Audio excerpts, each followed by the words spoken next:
Hello, everybody. My name is Drew Dosek, and welcome to Trading the Close. Today was an interesting day. How we did gap up initially. Price continued moving higher. Then news broke that Scott Bessent spoke about China and potentially a deal on the horizon. Nothing was set in stone. The White House press secretary also said there's 18 proposals that they are sitting on, waiting to get back with those other countries. So negotiations are taking place. The yield is coming back a little bit, 10-year yield. The dollar is moving higher. The dollar was a major area of concern most recently. So all of this together is putting some alleviation of pressure on the markets, and markets are moving higher. So let's jump into the data, and I'll show you what we're looking at here. We've got the Dow Jones up 2.8%, NASDAQ's up 2%, S&P 500's up 2.54%. U.S. oil's having a good day, getting right back above that trend line. We're going to look at that here in a moment too. Gold is having a reversal. Now, this could end up being a topping tail for the day on gold. This is a significant sell right at the top, something to pay attention to for those folks interested in gold going higher. But a major milestone has been made today on that chart. Now, Bitcoin is also going up. So normally with the dollar going up, as I described, that should put pressure on Bitcoin. But with the markets going up and Bitcoin going up, it's showing there's a little bit more risk on scenario taking place in the markets. And as we look over on the right-hand side, look at all of the green on the screen. There's really not much that's red today, just a little bit here and here. Other than that, we've got a lot of green on the screen. Now, next, I want to jump into the spiders and show you guys a little bit about how to play gap plays and gap moves, because there's so many gaps throughout the charts on the stocks as well as indexes like the S&P 500.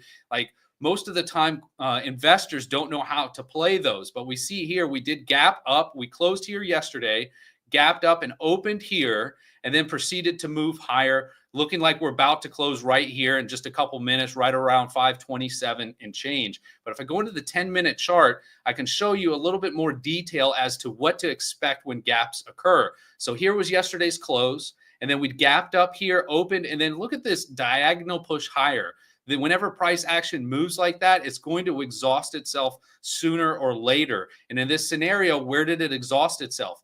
Right here at gap window, almost exactly to a T, right at gap window. That's where you can play a quick short play, make some money, and then the rally can continue to move higher. If we flip over to the Qs, which is the NASDAQ, we notice also a very similar thing occurred. We gapped up and then we moved higher, but this one moved higher than the gap window. It went into gap fill area right here and then started curling over. So both on the spiders and Qs shows you two different ways to play them, and then also to average up. If we were wrong here at gap window and it goes up into gap fill, that would be an area to add, or maybe even into these pivots. But ultimately, when this rally took place and continued to its peak today, it rallied right up into the underside of these pivots that we see on a couple days prior of trading action. So into Bitcoin, this has a big breakthrough for Bitcoin. I said yesterday, as long as this candle closes above these pivots, that's going to open the door for a move up higher in Bitcoin.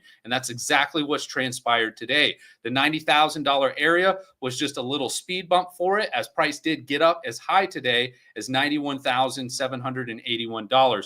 Looking like we're going to be closing near the highs later on tonight. Now, if price action continues going higher, it's got the ability to do so up until right about 95,000, where you notice the bottom end of this blue parallel channel and also the bottom end of all of these pivots over on the history part of the screen here with Bitcoin. Then also look down at the bottom of the screen here. The RSI is approaching 70. We're currently at 64.91, and we can stay over 70 or under 30. Those are those two black areas you see on the screen. We can stay in those areas for an extended period of time. However, when price reaches up into that area, it typically means a sell or at least pause and consolidation is needed in order for price to continue to go higher. So that puts a time clock on Bitcoin that all corresponds right here in this area, right around 95,000. And then the very next level of resistance is going to be right at that $100,000 mark. Into gold. Now we see gold here had a beautiful push up higher, tagging $3,500. Look at the high over here on the left-hand side of my screen.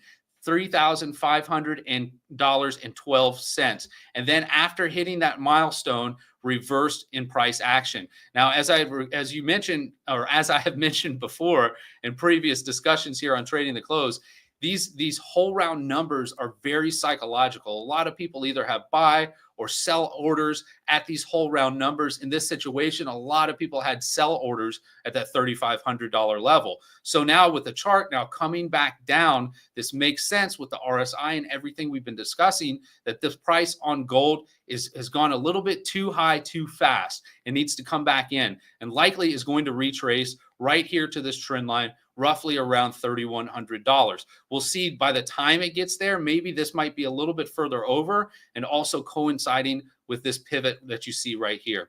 Into silver. Silver didn't have as big of a move as gold. As you see, it's just kind of chopping here still. We did move up above this resistance area, but still haven't closed above nor confirmed. So all the while right now, silver is still consolidating in this area. Now, silver has more of an industrial component. So if the economy, and if we do have good news on tariffs, if we have any sort of good economic news, we could start seeing silver push a little bit higher coming into these pivots. Then the major resistance is going to be a pivot top here at 34.57, followed by 34.86.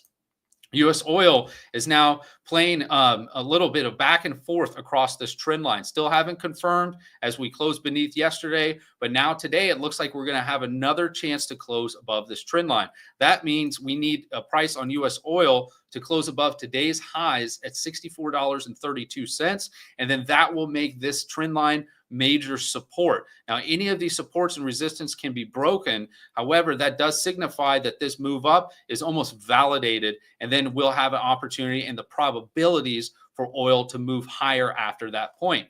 Into natural gas. Natural gas continues to fall. However, it is catching support and looking like it's going to close today right there at $3.13. We did not kiss this area at 306. Today on the low, we got down to 307. So very, very close to hitting that area. That will be the next area of support, albeit minor. But this area altogether is a collective area of support on the chart for natural gas.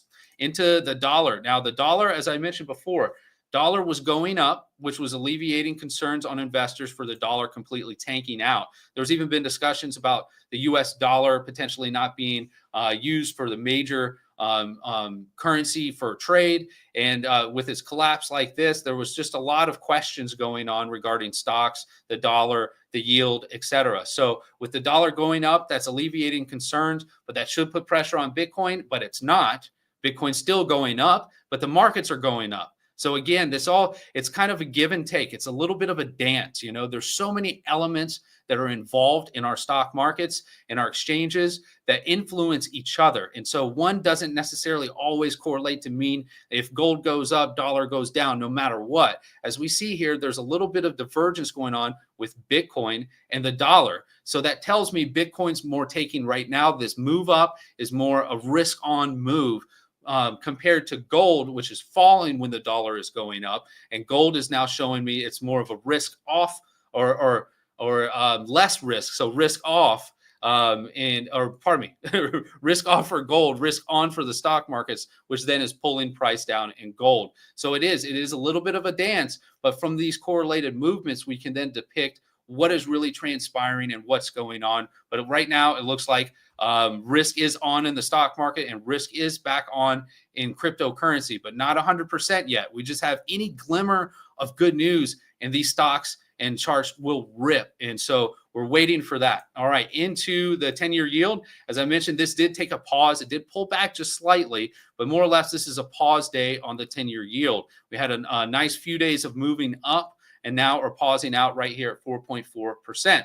Now into Tesla. Tesla's got earnings after hours. We see that haven't reported yet. We're in after hours time frame right now. Price is at 238.22. Now for Tesla to be bullish, it needs to break above this trend line, which is roughly at 251.14. That's going to be the first test. We see price moving up right now into that 244 area, now getting pulled back. Now, for if Tesla is going to be very bullish with their earnings, the next resistance is 278.94. Now, if these gains reverse after hours, the first support is going to be 213.54, and then we get into the $200 range, where I think is going to be an optimal long-term buy on Tesla. Into ENPH, which also is reporting earnings, and we see here they closed at 53.43. Price is now dropped down to $50.93. First major support on ENPH is going to be down here at $46.03, created by this down-sloping trend line that's connected from pivot to pivot that you see here on the charts. Not too much movement going on, but still a drop of about 7 or 8%. Not too shabby for that stock. Next up, we've got Capital One. They're reporting earnings after the bell too. Right now, we're down almost about $1.50 on the chart. This chart had interesting news. There is news of an approval that U.S. corporations and basically the Federal Reserve approved a takeover for Capital One taking over Discover Financial. So this merger that's taking place is going to create the 6th largest bank in the United States. So this is going to be one of the biggest and largest credit card producing manufacturing companies that they're going to send out all the credit cards to those individuals, and also banking services that they provide. Normally, when a company acquires another, the company that's doing the acquiring actually is under pressure a little bit. Well, this news popped yesterday. We did sell off, but we still closed higher than where we closed last week. So that shows that there was strength here in Capital One. Capital One followed that up today and moved higher on its close. And also that also puts future potential mergers on the table, because in the previous administration, these sorts of large bank mergers were denied. So now the door is opening for other large banks to be bigger and bigger and bigger than they currently are by acquiring other small banks. So keep that on the radar for future potential mergers. That certainly could be happening in the next several years, which would also create a too big to fail scenario on multiple fronts, on multiple banks. All right, into ISRG. Intuitive Surgical also has earnings after the bell. You can see here, price closed at 478.74. I was not thinking price was going to drop beneath 442.90, because this candle has so much volume and also a big positive green candle. So the news that came out must not have been great for ISRG. Price action now is coming down underneath this first support area. Very next support is going to be this pivot low at 424.90, followed by this inclining trend line all the way down at 362.42. Now that may not be hit today, but in the coming weeks, this trend line, as you see here, if I scroll back on the chart, this trend line will be major support on ISRG. So if you're interested in trading this, keep that on the radar. It's currently right around 360 and goes up over time up into the 370s. But that area will be fantastic support. Now into Apple, I wanted to bring this up. They don't have earnings after the bell. However, Apple is one of those stocks that will receive a significant surge if any deal comes through with tariffs with China. So if we do have positive news, as Scott Bessent mentioned earlier today, if something comes out in the next week or two and they're able to go ahead and secure an equal trade tariff deal with China, Apple will rip higher, because Apple is one of those stocks that certainly was going to be under more pressure before Trump announced alleviating some tariffs on companies that produce computers and phones. So if there's any sort of uncertainty like there is right now, price is down here in this area. But once there is any positive news, you can expect 219.81 to get hit on Apple, followed by this declining trend line that you see on the chart, creating in essence a parallel channel right here. The top end of that parallel is right around 234.65. So a lot of room to run for Apple if we get good news, but we got to sit and wait for that news. And until then, I'm going to be keeping my ears really tuned and focused on the news, as well as what's going on in the charts, so we can bring you some great data and information at the end of the trading day. My name is Drew Dosek. Thank you guys so much for watching Trading the Close. We'll have some new information out to you tomorrow, but until then, you guys have a great rest of the day. Thanks again.